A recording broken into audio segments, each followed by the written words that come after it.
Guys, you got to let go of the trade down scenarios because if you're not amped to take somebody there at 6, why would another team be? Like, you have to – we all want to trade down every year. Yep. But somebody else has to want to do it. Yeah, you got to have a partner. And most of the time, unless you have a top 3 pick, forget about it. It's not going to happen.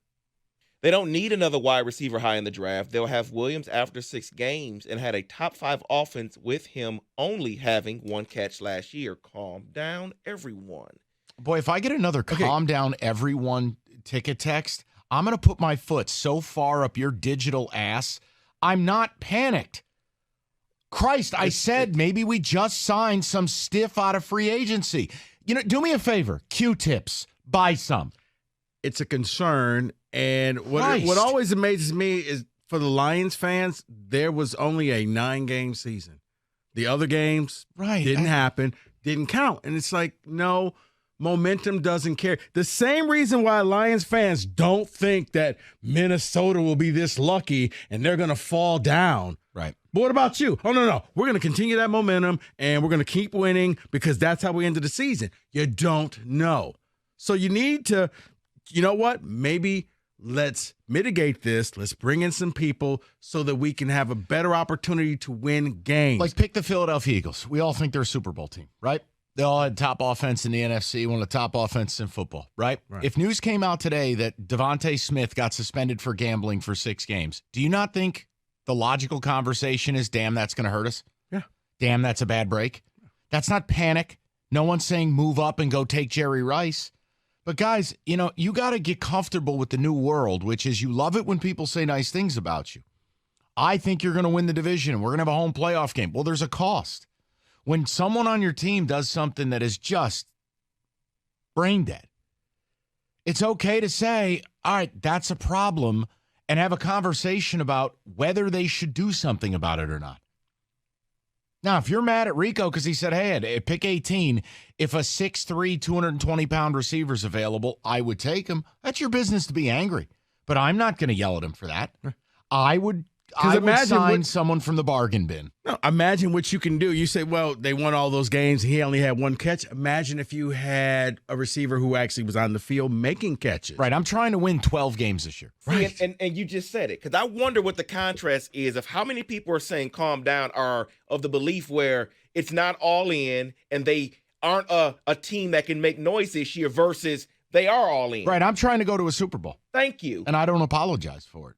And I mean, I've said for the longest, I think this team can do it right now. You're in your window. I can't stress that enough. And when you lose a guy who has not played, who's essentially a rookie, has not gotten a chemistry with the quarterback, and now you're going to lose him for the first 6 games of the season, is a third of the year. Right. To just stay calm and do nothing, that's bad. Because I've said it.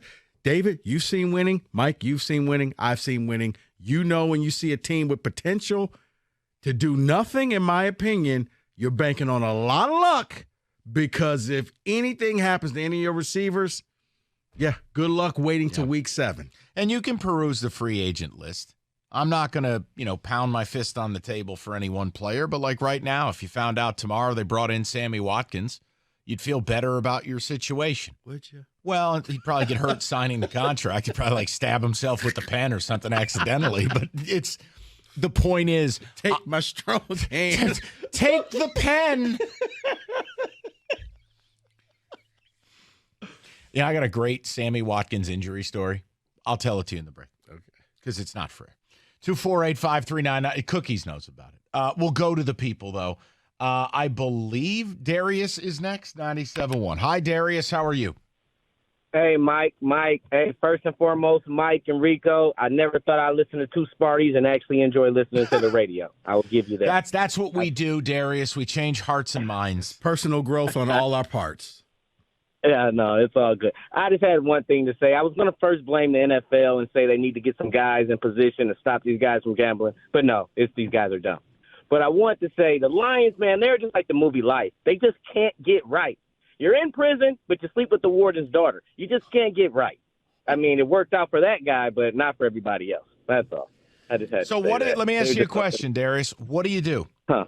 And nothing can be an answer here. What do you do? I'm gonna be completely honest. I'm with Hatchet, man. I'm a Steelers fan, so I just like to laugh at the Lions sometimes. To be completely honest, I'm not laughing today. I really want the Lions to do better. They condescending. Won't, because this proves it. This proves it. They won't do better because your star receiver decides to go gamble, whether he's in the office or not.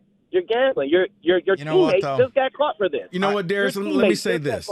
Darius, I'm going to say this. A lot of people pat Holmes on the back and say, hey, he's GM, he's that.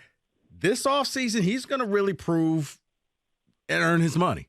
Whether now it's the draft, whether it's going out, do you get a receiver? A lot of things are going to be how he handles the next couple of weeks. I'll say a lot about his tenure as a GM of the Detroit Lions.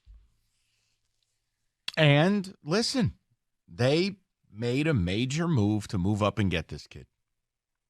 And these are the types of moves that, they go a long way in defining what your grade is as a GM. And if this, look, it's got time to work, but this is off to just about as bad of a start as it could be. He took forever to get back. I mean, look, let's face it. Guys blow out their ACL. Some of these dudes are back in 8-9 months. It was basically the season was over by the time he came back. David, what week was it? Was it week 13? It was week 13 against Jacksonville. I mean, that's... So it was the week before Thanksgiving? After? No, 2 weeks before Thanksgiving, because then he had a touchdown against Minnesota. Right. I'm sorry, week after Thanksgiving. Right. That's what I thought. My bad. Yeah, that's what I thought. Yeah, he wasn't coming back till after Thanksgiving. He didn't get back till December, right? It was December 4th. And I get it. He blew out in the playoff. My point is that it almost took him a full year where you would have liked to have seen him back a little earlier. Didn't happen. Didn't give you much. You go into the offseason.